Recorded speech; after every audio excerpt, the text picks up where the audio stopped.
All right, we want to talk to you guys today about the kneeling band row and some of the compensations that come along with that. Rowing patterns are an important part of our program here, and it involves a lot of coordination between the shoulder blade, the rib cage, and the neck position. So we want to make sure that we kind of iron some of these things out because there are a lot of little leaks that can go wrong, and so a lot of times when we're correcting people, it's kind of like plugging holes in a roof where we try to fix one thing and something else falls out of place. And so we're going to show you how we set this up. So in a kneeling band row, we're going to set most people up in a half kneeling posture.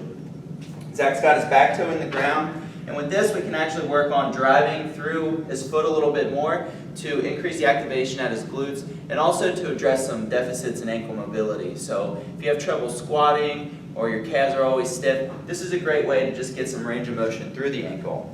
Next, he's going to get his hip here to a little bit of extension. And because of the nature of this base of support, he's going to be able to really control what's going on at his core and make sure that his rib cage is not going into a lot of flare. So from the side, Zach's just going to set up with the band. Okay? And there's really a couple things that we want to look at. Number one, we want to make sure that the head is in a neutral position too. And so a lot of people have the tendency to really go into like a forward head or jut, kind of looking at the band as they reach.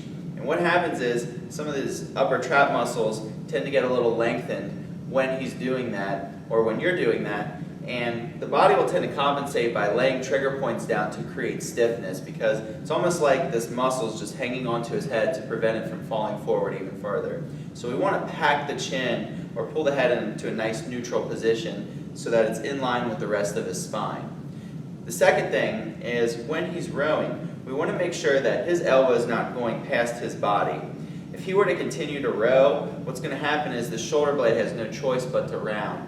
And eventually he's just going to kind of grind away at the socket here, kind of just constantly pulling back and grinding away. Okay? So as Zach rows, he's going to concentrate on pulling the shoulder blade back around his body. And the tendency here is for a lot of people to just arch into it and get way too much extension, rather than creating a nice stiff core and moving that shoulder blade back over his rib cage. So you've got to keep your core tight as you stop that elbow even with your body. And the last thing, and it's a little more subtle, but we want to keep just about a 30-degree window between the elbow and the body. If it's real tight to his body, there's a strong chance to overuse lat or this back muscle that's kind of in your armpit and lead to further rounding. So if there's three cues we want to focus on, it's that neutral head position, it's keeping the elbow from going past the body so that we can glide the shoulder blade back, and then we want to keep a little space between the elbow and the body. These are your three cues, and if you guys add all these in, it should lead to a very nice clean row where we can actually start to enhance function of the scapulothoracic or shoulder blade, upper back, and cervical spine here to create optimal function rather than create dysfunction or feed into some of the shoulder problems you may already be experiencing.